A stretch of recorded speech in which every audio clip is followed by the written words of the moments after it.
그런즉 율법은 무엇이냐? 범법함으로 더하여진 것이라. 천사들을 통하여 한 중보자의 손으로 베푸신 것인데 약속하신 자손이 오시기까지 있을 것이라. 그 중보자는 한편만 유한 자가 아니나 하나님은 한 분이시니라.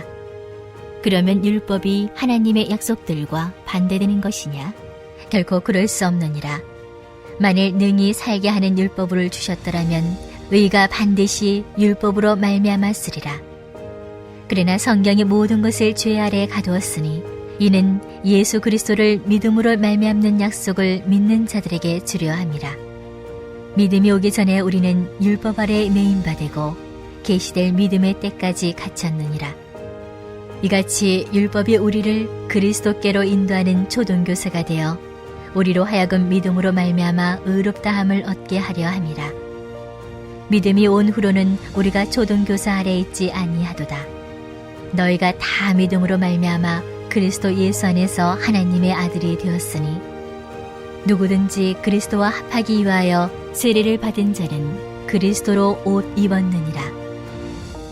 너희는 유대인이나 헬라인이나 종이나 자유인이나 남자나 여자나 다 그리스도 예수 안에서 하나이니라. 너희가 그리스도의 것이면 곧 아브라함의 자손이요 약속대로 유업을 이을 자니라. 할렐루야. 우리와 함께 하시는 하나님을 찬양합니다. 신약 성서의 복음서들을 보면 예수님을 배척하는 무리들이 있습니다. 바리새파 내지는 종교 지도자들이지요. 속칭 우리는 이들을 율법주의자라고 합니다. 그래서 우리는 율법에 대해서 떠올리면 굉장히 부정적으로 바라보곤 합니다. 그러나 오늘 말씀은 율법이 무엇인지에 대해 말하며 율법에 대한 우리의 고정관념 혹은 흑백 논리에 강하게 부딪혀 오는데요. 오늘 이 새벽 하나님께서 우리에게 왜 율법을 주셨는지 깨달아 신앙과 삶을 더욱 풍성히 쌓아가는 저와 여러분이 되기를 이 시간 간절히 소망합니다. 하나님께로부터 받은 첫 율법은 무엇이었을까요? 예, 맞습니다. 십계명입니다. 십계명을 자세히 들여다보면 하나님에 대한 법과 인간에 대한 법이 있습니다. 지금 보면 참으로 기본적인 것들 투성이인데 왜 하나님은 율법의 첫 시작을 그렇게 당연한 것들로 채워 놓으셨을까요?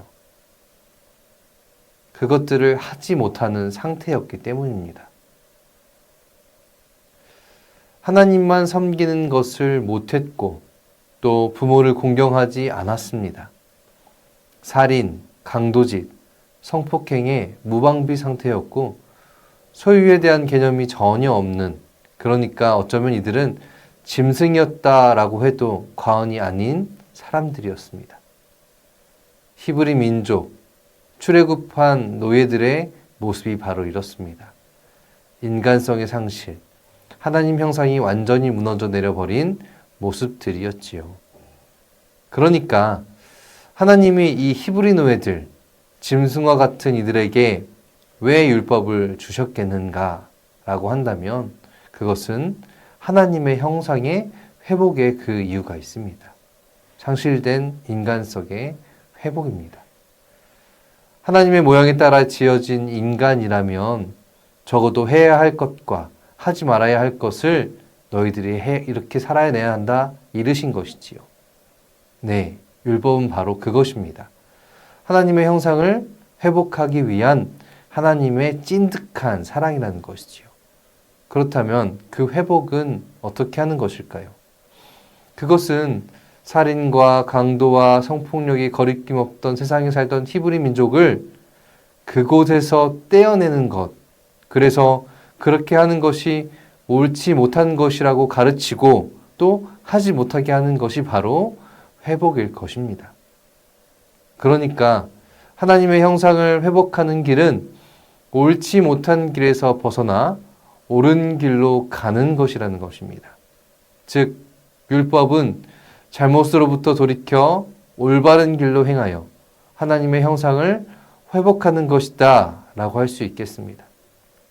그것이 바로 오늘 갈라디아서가 말하는 율법은 우리를 그리스도께로 인도하는 초등교사다 라고 말하는 이유입니다.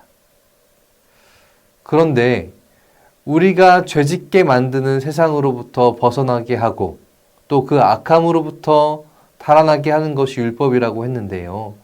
곧 우리를 올가매는 것들로부터 해방시켜주는 이 율법이 아까 나누었던 예수님의 반대되는 무리들의 손에 쥐어지자 이 율법이 어느 순간 사람과 사람을 나누게 하고 또 사람을 정죄하고 판단하게 해서 오히려 율법에 의해 갇힌 사람들로 만들어 버렸습니다. 하나님의 형상을 회복해 하는 이 율법에 의해 오히려 죄인 되어버린 자들이 넘쳐나 버린 이러한 상황 가운데 이를 보신 하나님은 어떤 심정이었을지 여러분 생각이 되시나요? 그래서 이 율법의 참 의미를 다시 보이시고자 결단을 하신 것이 바로 예수 그리스도를 이 땅에 보내신 것입니다. 그래서 율법의 완성을 우리는 무엇이라 말합니까? 율법의 완성은 예수 그리스도다. 왜요? 예수 그리스도가 바로 하나님이 보이신 사랑의 끝이시기 때문입니다. 그래서 우리는 율법으로 판단되어질 존재들이 아니라고 말할 수 있습니다. 예수 그리스도를 우리의 구주로 믿고 그 길을 따르기로 결단했기 때문입니다. 율법에 의해 판단되어지지 아니하고 오직 예수를 믿는 믿음이 우리를 판단할 것입니다. 그렇기 때문에 우리를 속박하는 모든 것에서부터 우리는 자유할 수 있습니다. 오늘 말씀의 28절은 무엇이라 말합니까? 유대인이나 헬라인이나 종이나 자유인이나 남자나 여자나 다 그리스도 예수 안에서 하나이다. 아멘. 네, 우리를 속박하거나 판단하는 것은 아무것도 없습니다. 율법이 우리를 묶어둘 수 없고 세상의 가치와 기준이 우리를 같이 매길 수 없습니다. 그러니 우리 또한 누군가를 판단하거나 속단할 수 없습니다.